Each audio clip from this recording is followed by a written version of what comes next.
Hello again, Stowe trumpet players. Got another batch of videos for you here. This first one is going to be numbers 100, 102, 103, and 104. We've got a couple of new things in here, but nothing too crazy. Let's just get right into it with number 100. It's marked as andante as a tempo, so a nice slow walking pace.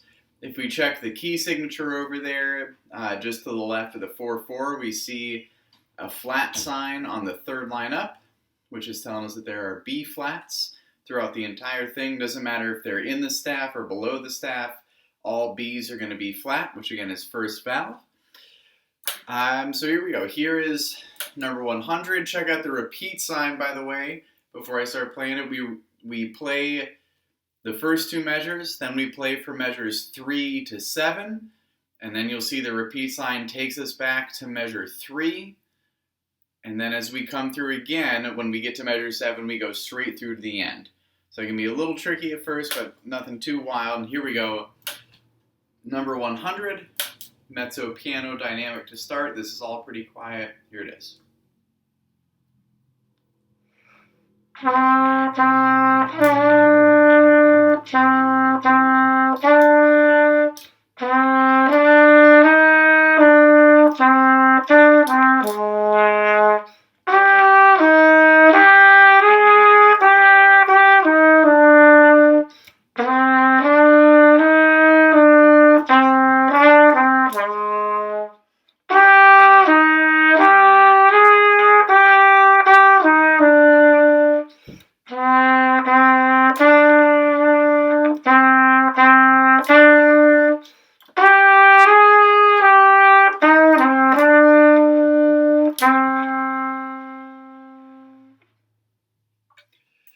Nice stay crescendo and fermata there at the end.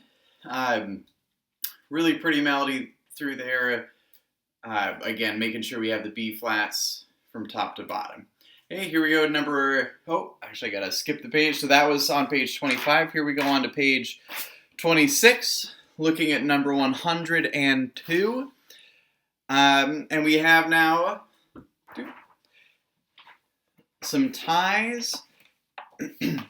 And it's introducing at the top a dotted quarter note. We'll get to that in a second, but let's look through number 102 at first, where we're tying over, starting in measure 2. Then the same thing happens in the third measure and the fifth measure, 2, 3, 5, and the sixth measure as well, where we have a tie from a quarter note over to an eighth note. So we've got to make sure that we're tying over right to the beginning of that beat, and then re-articulating or re-tonguing the next note on, for example, the and of 2 in the first measure, and again the and of 2 in the third measure, and of 2 in the fifth measure, and then the and of 4 in the sixth measure. So listen for that, where we're tying over. Here we go. Here is number 102.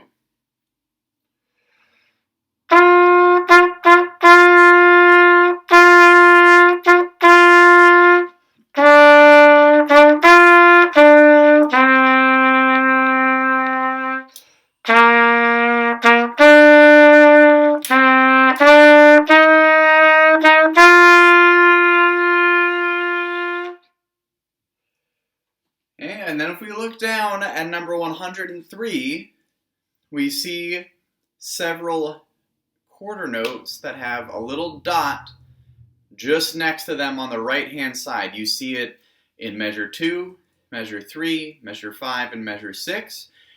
And what those are going to do to our rhythm of the dotted quarter note is they're going to take half of the value of the quarter note. So half of a quarter note is half of a beat, and they're going to add that on to the length of the quarter note, which sounds a little confusing at first, but if we look at that compared to the exercise before it, compared to number 102, we'll see that it works the same way as tying over a quarter note and an eighth note.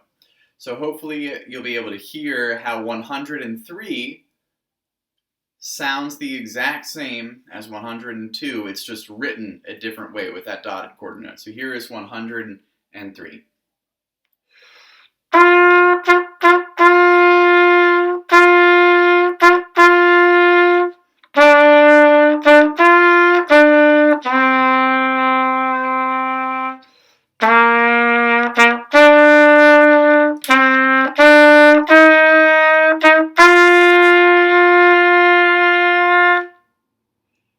So that dotted quarter note rhythm, which is worth 3/8 notes or a beat and a half, you'll start to see that coming up more and more often.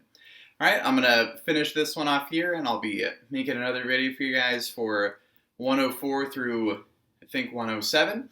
So check for that. And yeah, hope this was helpful. Thank you.